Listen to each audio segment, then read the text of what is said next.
Hi hello అండి, welcome back to my channel. ఇవాళ అయితే నేను చింతపండు పులిహోర చేస్తున్నానండి. ఫస్ట్గా అయితే పులుసు అయితే ఉడికించుకోవాలండి.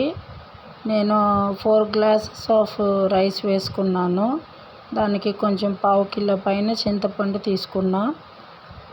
అది ఎక్కువసేపు నానబెట్టినాక బాగా మెత్తగా తీసేసి చింతపండు గుజ్జంతా అదైతే ఉడకబెడితే దాంట్లో కొంచెం ఆయిల్, తగినంత పసుపు అయితే వేసుకున్నానండి. ఇప్పుడైతే సపరేట్గా పక్కన అది కడాయి అనేది పెట్టుకొని దాంట్లో ఆయిల్ వేసుకొని దీంట్లో ఇక తాలింపు గింజలు అన్నీ వేస్తానండి. ఎందుకంటే ఎప్పుడైనా చింతపండు అనేది ఉడకబెట్టుకోవాలి, అది ఉడుకుతుంది. ఇప్పుడు ఉడికేటప్పుడు సాల్ట్ యాడ్ చేసుకున్నాను నేను. సపరేట్గా చేసుకుంటేనే బాగుంటుంది. ఇప్పుడైతే కరివేపాకు వేస్తున్నా. పులుసులోనే ఎప్పుడైనా కొంచెం ఆయిల్, కొంచెము కరివేపాకు, పచ్చిమిర్చి కూడా వేసుకున్నాను చూడండి. ఎందుకంటే ఆయిల్లో వేస్తే ఏమవుతుందంటే పచ్చిమిరపకాయలో ఉన్న విత్తనాలన్నీ పడి బాగా మంట అనిపిస్తుంది. ఇప్పుడైతే అదిగోండి కడాయిలో నూనె వేడెక్కింది కదా, ఇప్పుడైతే ముందుగా తాలింపు గింజలు అనేవి వేసుకుంటున్నాను. ఎందుకంటే చూసి జాగ్రత్తగా చేయాలండి, లేదంటే మాడిపోతాయి. ఇప్పుడు అది పల్లీలు యాడ్ చేశాను.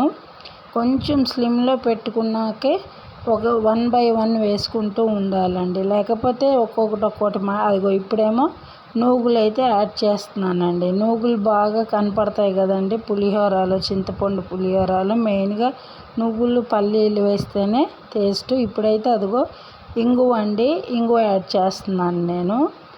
ఇంగువ అనే దానివల్లే ఎక్కువ పులిహోరకి కూడా రుచి వస్తుంది. కానీ ఒక లిమిట్లో వేసుకోవాలండి, రైస్ క్వాంటిటీని బట్టి. ఎక్కువ వేస్తే ఏంటంటే స్మెల్ అనేది ఎక్కువ వస్తుంది. అదిగో ఇప్పుడైతే మాత్రం ఎండుమిర్చి వేస్తున్నాను చూడండి. ఎండుమిర్చి అయితే మాత్రం వేసినప్పుడు జాగ్రత్తగా కలబెట్టాలండి, ఎందుకంటే అవి చాలా మాడిపోతాయి కాబట్టి. ఆల్రెడీ నువ్వులు, తాలింపు గింజలు, పల్లీలు వేసిన తర్వాత నేను ఎండుమిర్చి అదేమో మెంతి పొడి వేసానండి నేను. మెంతి పొడి పులుసులో కొంచెం వేసుకోవాలి, తాలింపు పెట్టే దాంట్లో కూడా వేసుకోవాలి. అసలు మెయిన్గా చింతపండు పులిహోరకి ఇంగువ, మెంతుల వల్లే రుచి వస్తుంది. రైస్ అయితే చల్లారబెట్టుకుంటున్నానండి, నేను 2 తీసుకున్నాను. ఎందుకంటే పులిహోరకి ఫస్ట్ రైస్ అనేది ఉడికించిన తర్వాత చల్లారాలి. చల్లారితేనే అప్పుడు అదంతా పులుపు అనేది మొత్తం అన్నీ పట్టుకుంటుంది ఇంగ్రీడియంట్స్ అయితే. నేనైతే సపరేట్గా ఎండుమిర్చి అయితే పక్కకు తీసి పెట్టేసుకున్నా. అది ఇప్పుడైతే పులుసు మరిగింది కదా, మరిగిన తర్వాత పులుసు అయితే యాడ్ చేసుకుంటున్నాను. మరి చిక్కగా కాకుండా కొంచెం పలుచగానే నేను ఎప్పుడు ప్రిపేర్ చేసుకుంటానండి పులుసు. ఆ పులుసులో వేసిన గ్రీన్ చిల్లీ, కరివేపాకు అవన్నీ కనిపిస్తున్నాయి చూడండి. గ్రీన్ చిల్లీస్ అన్నీ మెత్తగా అయిపోయినాయి.